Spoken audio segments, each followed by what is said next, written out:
La izquierda siempre se arroga de que gracias a ellos los proyectos de legislación laboral fueron posibles, pero eso es en parte falso, dado que la derecha participó activamente. Bienvenido a su canal, El Viejo de Historia.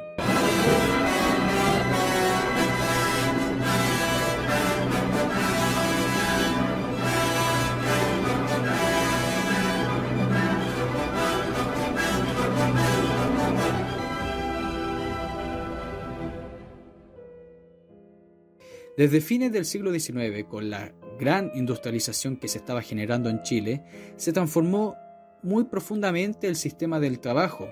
Nace lo que era un proletariado. Siempre había existido esta clase pobre, miserable, que vivía en condiciones paupérrimas. Con esta modernización y el crecimiento de las ciudades, los puertos, generaría una visión mucho más clara de lo que estaba sucediendo. Progresivamente y a medida que el sistema de producción industrial aumentaba, dejaba muchas riquezas, veía uno las problemáticas de vida, los trabajos, el salario, que generaba bastantes problemas dentro de las clases más pobres.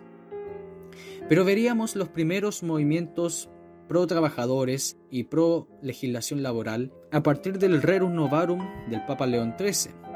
También en 1901, Malaquías Concha sería uno de los primeros en generar ya unas leyes que protegiesen y reglamentasen el trabajo. Eduardo Pantaleón, en una memoria de 1907, al referirse a este punto planteaba: si queremos que la democracia moderna no se quede en las constituciones escritas del siglo XIX y que se convierta en realidad los principios del igualitarismo político y jurídico, debemos hacer evolucionar a los partidos e iniciar una política que, según, admita el factor social como elemento indispensable para la formación de leyes. Y Pantaleón sería vinculado al Partido Conservador, como un ejemplo. Luego, en 1905, se fueron formando comisiones especiales encargadas de estudiar y analizar estos proyectos de legislación social. Para 1909 habían 3 comisiones encargadas de esto: la legislación obrera, la encargada de reglamentar las relaciones laborales, las oficinas salitreras y la encargada de estudiar la forma y la reforma de la ley de las casas, préstamos y fundación de instituciones de crédito obrero. En 1912, la legislación obrera se consagrará definitivamente como un tema bastante relevante al crearse en la Cámara de Diputados y una comisión especial y permanente. 6 leyes y 2 decretos promulgados en 1906 y 1917 pudieron ser considerados el antecedente inmediato del futuro sistema de relaciones laborales. En 1906 se aprueba la Ley de Habitaciones Obreras. En 1907, bajo un decreto, el 5 de abril, se crea la Oficina de Estadística del Trabajo, que era un organismo dependiente del Ministerio de Obras Públicas. En 1907 se aprueba la Ley de Descanso Dominical, la que también consagra legalmente el descanso el 1 de enero, el 25 de diciembre, el 18 y el 19 de septiembre. En 1912 fue aprobada la Ley de Protección a la Infancia Desvalida, que en términos generales buscó restringir el acceso a menores a los trabajos pesados. La ley de 1912 prohibió totalmente el trabajo infantil a menores de 8 años.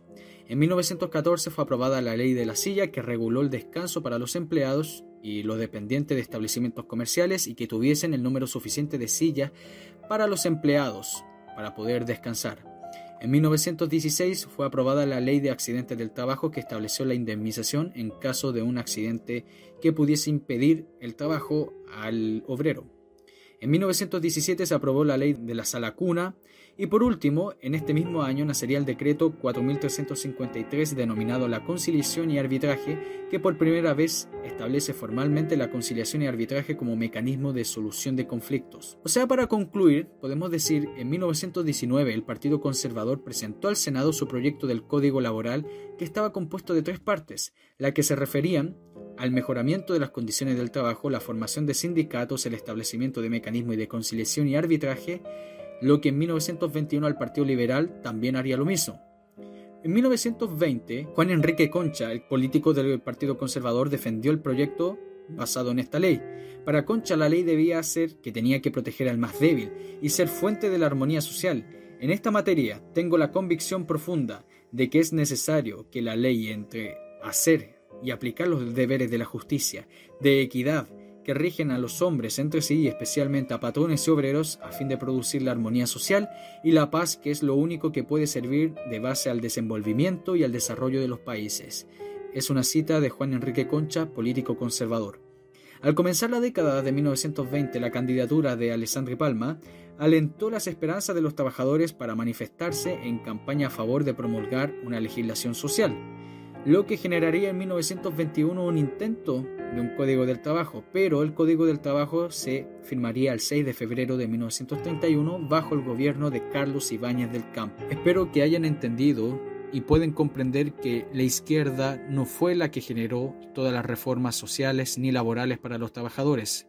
Muchas de estas reformas fueron propuestas por la derecha, sobre todo por el Partido Conservador vinculado con el Rerum Novarum del Papa León XIII. Espero que hayan entendido y este es su canal El Viejo de Historia.